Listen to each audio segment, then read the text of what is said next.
Right, it is the breaking news that have just come in a short while ago, in fact about 10 to 15 minutes ago, that SAFA does not have a new president because incumbent Danny Jordaan has retained his position. Jordaan has been re-elected, gaining a landslide victory. In fact, he's sitting with 186 votes, beating Ledwaba, who got 27, and Mahlobeng, who just got 8. But to give us a little more detail as to firstly, what has been happening inside the Sandton Convention Centre and what has been happening outside the Sandton Convention Centre. We're joined now once again by our reporter, Tsepo Tomane.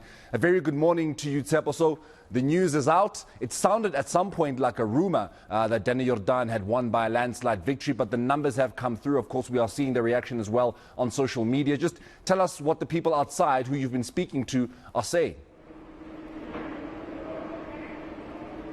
It's been a roller coaster morning for us, Morena. I mean, we've been up and down, going inside the Sandton Convention Centre and outside, as you correctly said, outside. The protest is still continuing, but so far the protesters outside have not got the news yet. I can imagine, I'm sure in the next crossing, we'll go outside and get the reaction from them in terms of how they welcome in the news. As you correctly said, I mean, Danny Jordaan, unsurprisingly so, is re-elected as the president of SAFA by 186 votes. And then the other candidate, Ledwaba, got 27, and then Mahlobeng got 8. So it was we expected it to be like that leading up to the election. You check how they started, you check how he campaigned on the eve of the elections. It showed you how confident he was of retaining his seat and getting on the third term. Moran, it's been interesting developments, like I said, outside. Earlier when we spoke to the protesters, I asked them specifically that what's going to happen if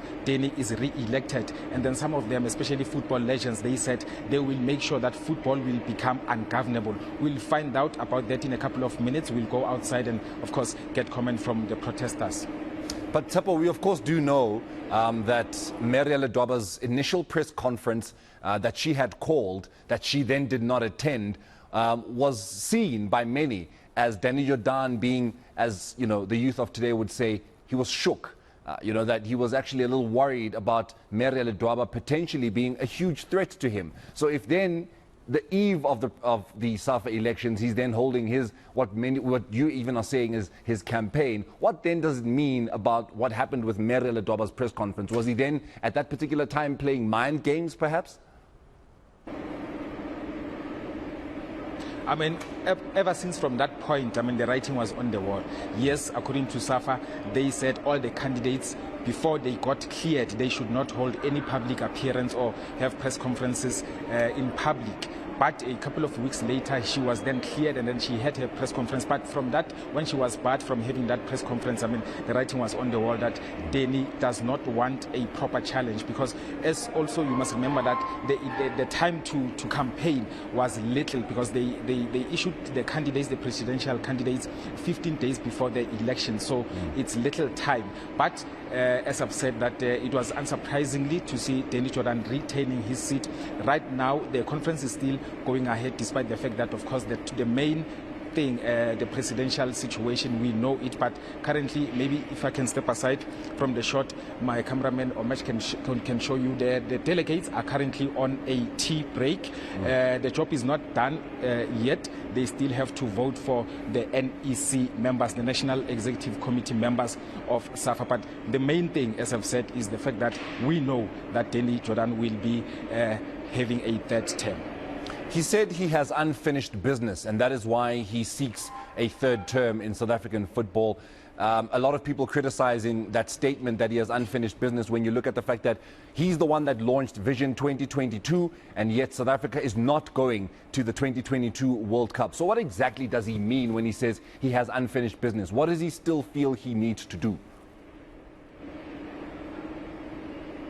For him, Morena, the fact that Bafana Bafana did not go to this year's World Cup, for him, it's not a train smash, according to him. For him, he looks at the positives, like you look at the women's team, they always qualify for their tournaments. You look at some of the junior teams, they are always qualifying. But as you said, it is not enough. Yes, they are qualifying, but they are not winning. Despite let's not put the banyana, because of course they've been winning tournaments. But most of them, they don't win. They they only qualify. So Vision 22, according to me, I look at it, well, yes, we qualify for tournaments, but not win. So the next step for him is that he's facing the next World Cup. That's when he wants to see Bafana Bafana qualifying for the next World Cup, and also Bafana Bafana qualifying for the next AFCON. That is coach's Hugo Bross's task. So he wants to be judged on the fact that Bafana Bafana will qualify for the next AFCON and win that tournament, and also qualify for the next World Cup.